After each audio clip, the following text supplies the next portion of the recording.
The room was too quiet for what it was supposed to be, a celebration. The hum of the ultrasound machine, the soft static of the monitor, my wife's shallow breathing, and him, sitting in the corner like he owned the air. Her father, the man she insisted had a right to be here. He hadn't spoken to me since the wedding, not a word of warmth, not a look of acceptance, just those sharp, measuring eyes. I stood beside her, holding her hand, cold, clammy. She wouldn't meet my eyes. The doctor smiled politely, moved the probe across her stomach, and then stopped. A pause. Not the kind that lasts a second, the kind that bends time. He looked at the screen, then at her father. Something flickered behind his eyes. Recognition, disbelief, restraint. "Sir," he said, turning to him, "I need you to step outside." Her father didn't move.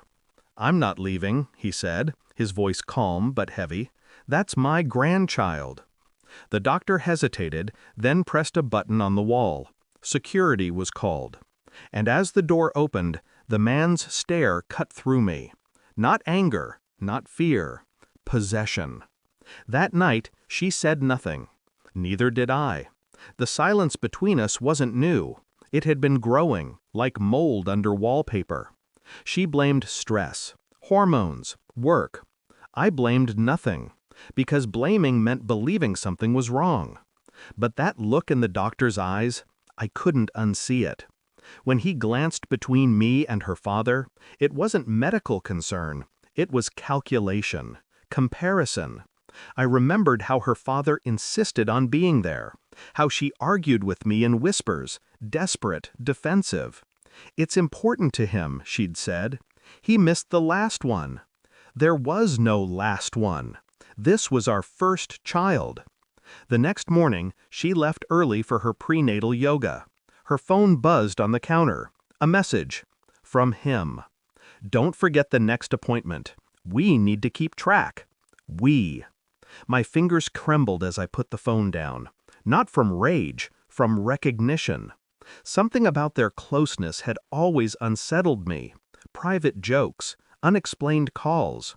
His hand lingering too long on her shoulder.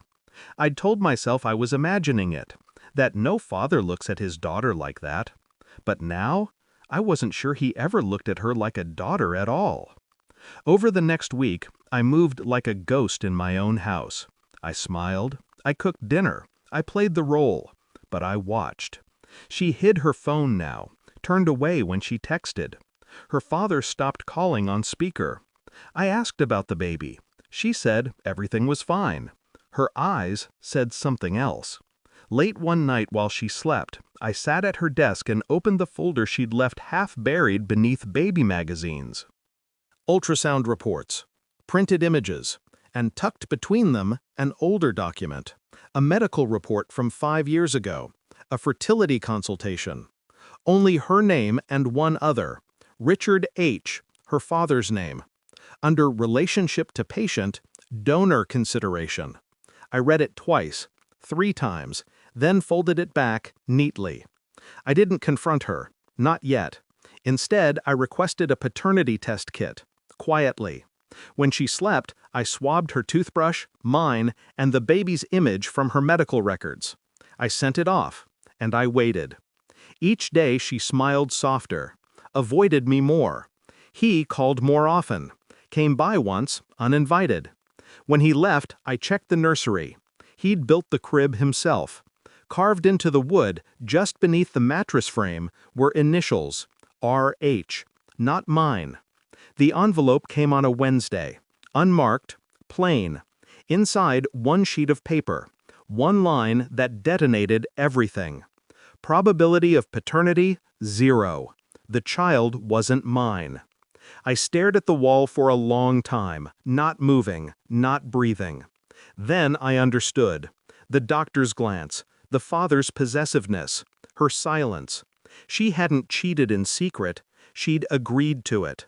The fertility treatment wasn't treatment, it was arrangement. He wasn't just her father, he was the father of her child. That night I didn't confront her. I simply handed her the report as she set the table. She froze. Her eyes darted down, then up. "What is this?" "You tell me." Her lips trembled, but no tears came, only panic. "Please, I can explain." I nodded. "I'm sure you can." Then I turned away. The next morning, at her next ultrasound appointment, I arrived early. So did he. He smiled at me as if nothing had changed. Maybe he thought I didn't know. Maybe he thought she'd buried it again. The nurse led us into the room. The doctor recognized me immediately. His expression tightened. As the screen lit up, I placed the folded report on the counter beside him. "Make sure grandfather gets a good look," I said quietly. The doctor froze. Her father looked at me, confused. Then he saw the report, read the words. Color drained from his face. My wife began to cry, quietly, helplessly. I stood there still as ice. Every lie, every whisper, every moment of pretense collapsed into silence. Security was called again, but this time no one resisted.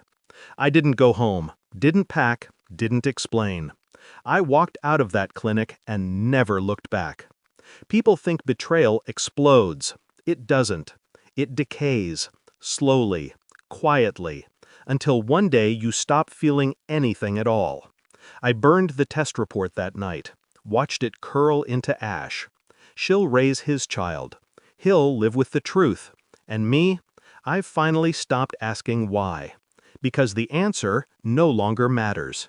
The last sound I remember was the machine's heartbeat echoing in that cold room. Not my child, not my family. Just the sound of something dying inside me.